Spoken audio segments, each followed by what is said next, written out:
ang problema ng BOC, the problems were created through the years, through the decades. Hindi yan kasalanan ng previous commission. At minana lang namin pareho. To be fair din with the former commissioner, hindi niya naman din creation yung problema.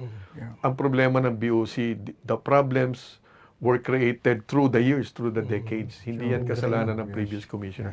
At minana lang namin pare-pareho. Pero kaya po naman yan with the full digitalization or 100% digitalization of the processes of the BOC.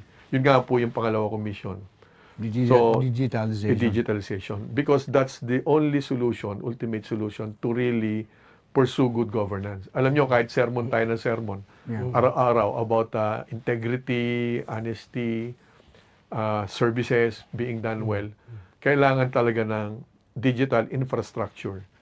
By the time you submit your import documents, assessment, payment, releases, dapat wala ka ng kausap. Lahat yan fully automated. At ito naman ay nagagawa na sa ibang bansa. We just have to adapt. The technologies are there. Pawasan yung discretion ng mga... Yes. Dapat po almost zero po yung discretion ng personnel. Doon po yung tukso eh. Pag binigyan nyo ho ng decision on how much to pay, dapat yan, na-automate naman yan. Especially if we will apply AI. Available naman po yan, ang AI, even blockchain in the future. Kaya naman.